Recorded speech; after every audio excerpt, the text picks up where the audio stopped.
nanungkulan ka bilang NYC Chair sa mahabang panahon sa ilalim ng Duterte administration. Nakita mo ba doon sa Quad Committee yung paggalang sa dating presidente?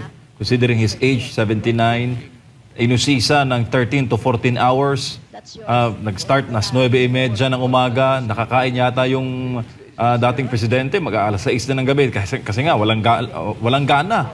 Kasi walang humpay yung walang humpay yung pagtatanong, yung mga chairman ng komite palitan.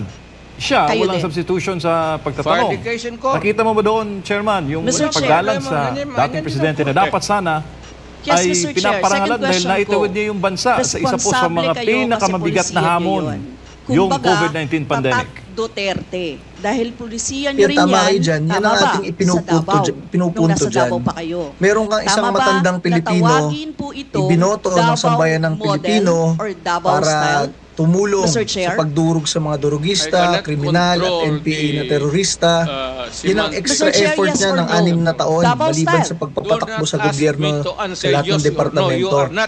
So meron kang ganyang klaseng mabait na pinuno, magaling na pinuno. Tapos dapat, after niya maglingkod ng 6 na taon, hindi naman nagpahaba ng termino yan. Dapat pinaparangalan na lang yan ngayon, pinokomment na lang ng isang buong bansang grateful, di ba? Pinapatawag pa sa hearing na ganyan. Di ba? Tapos sasabunin ka pa ng mga makakaliwang kongresista, katulad ni Franz Castro, convicted for bringing Filipino youth to NPA areas. Nandiyan sina Arlene Brosas at sina Raul Manuel, mga makakaliwa. Babastos-bastusin lang yung dating Pangulo na naglingkod ng ayos. Si Raul Manuel magtatanong tungkol sa confidential funds ng Presidente kung saan inilalaan. confidential nga National security matters yun na dapat confidential, nilalaan sa AFP and PNP. Dapat talaga hindi dinidisclose yun publicly, lalo na sa mga makakaliwang kaalyado ng mga teroristang NPA. Diba? So, naawa tayo kay Pangulong Duterte na during his retirement, he still needs to go there and to be grilled. Diba? Na parang akala mo may kaso. Akala mo, si Franz Castro may kaso, convicted pa, di ba? Iba dyan, talagang kaalyado ng teroristang NPA. Tapos ang ihaharap nyo, isang Pangulo na naglingkod ng ayos para proteksyonan ang milyong-milyong mga Pilipino.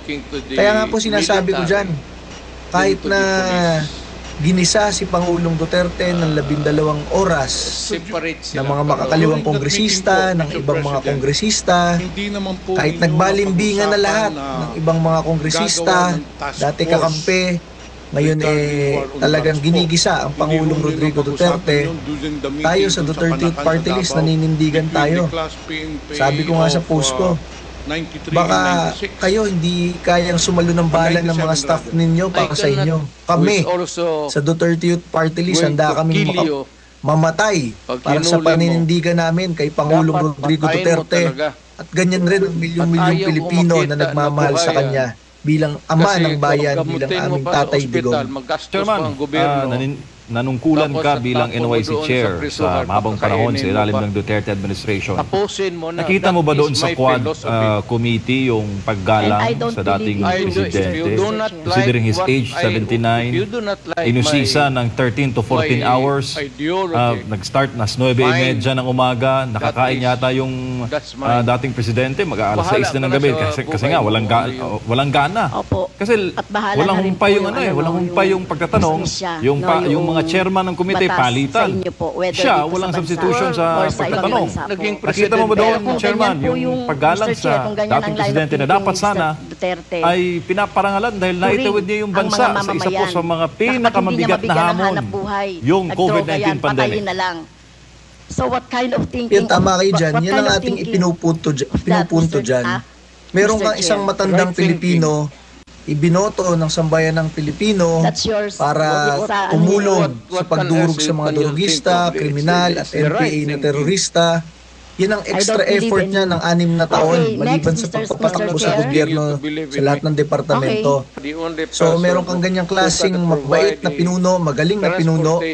Tapos dapat, after niya maglingkod ng 6 na taon, hindi naman nagpahaba ng termino yan. Dapat pinaparangalan na lang yan ngayon, pinokomment na lang ng isang buong bansang grateful, di ba?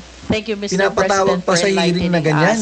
Di ba? Tapos sasabunin ka pa ng mga makakaliwang kongresista, katulad ni Franz Castro, convicted for bringing Filipino youth to NPA areas.